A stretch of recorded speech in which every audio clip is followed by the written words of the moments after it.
Street Journal says for the first time in 2 decades, more Americans support gun rights than gun control.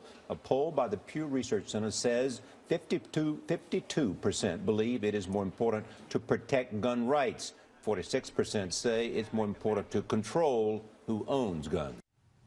Here we go. All right, ladies and gentlemen, welcome aboard. Happy Friday to you. I started with this because I wanted to point something out, two stories within that poll from Pew.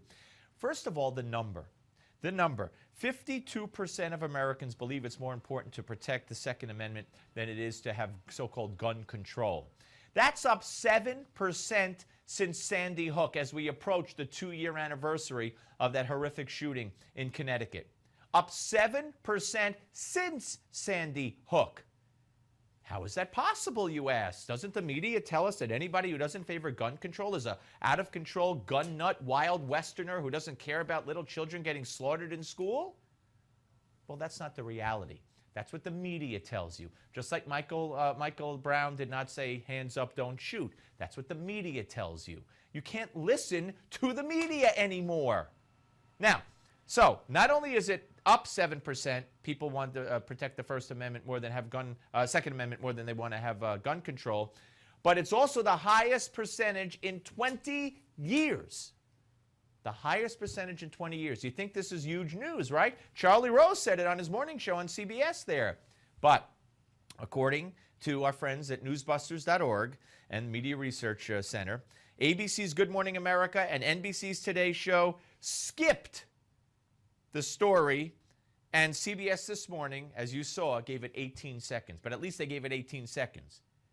But ABC and NBC have no interest in letting you know what the real story is. Now, let me go on to the next bit of information. Look, do I believe Bill Cosby did a lot of things wrong? Yes. I mean, you're innocent till proven guilty. I don't think he should waive his right. As a week ago, Gloria Allred said she wanted Bill Cosby to waive his right under a statute of limitations, which have expired, and just say, okay, yeah, put me on trial. That's ridiculous. But here's a story. Okay, the new news of the day is the supermodel Beverly Johnson. Beverly Johnson. Gorgeous woman, right? Her whole life she's been gorgeous. She's still gorgeous. So she's telling her story today, and she talks about however many years ago it was, Bill Cosby gave her cappuccino.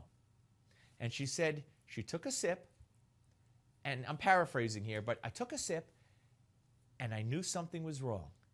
I felt woozy, and I thought maybe I was drugged. You know what she said next? So I took another sip. I'm sorry. If I'm suspecting someone's drugging me, if I take a drink or eat a piece of food and all of a sudden I feel sick, woozy, nauseous, cramped up, whatever, I'm probably not going to take another piece of food or another sip of the drink, as Beverly Johnson said she did. So Bill Cosby drugged me. I took the sip of cappuccino and I felt woo. So I took another sip. What?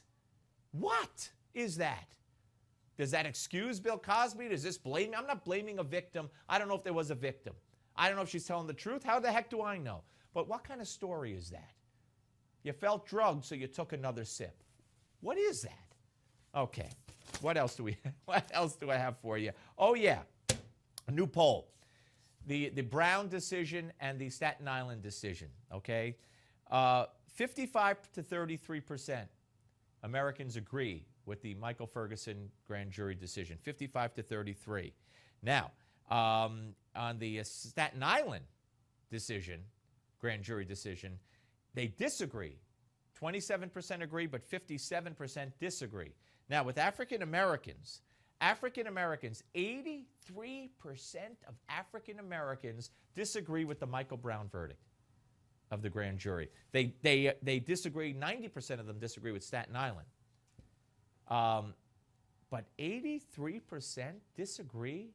A majority of Democrats disagree with the Ferguson verdict. Do you not believe that a police officer has a right to defend himself? Because if you have any sanity, if you have any intelligence, Democrats, whites, blacks, I don't care who you are, You don't believe this nonsense, which has been proven false, of hands up, don't shoot, or that he was shot in the back. None of that is true forensically. None of that has been proven. In fact, it's been disproven scientifically. So are you saying a cop who's punched and attacked and his gun is grabbed and the gun goes off doesn't have a right to defend himself? 83% of blacks and a majority of Democrats? What on earth is wrong with you people? And you people meaning all white, black, everybody who disagrees with the decision. Director of Jihad Watch, Robert Spencer, is next. The jihadists are using Dianne Feinstein's report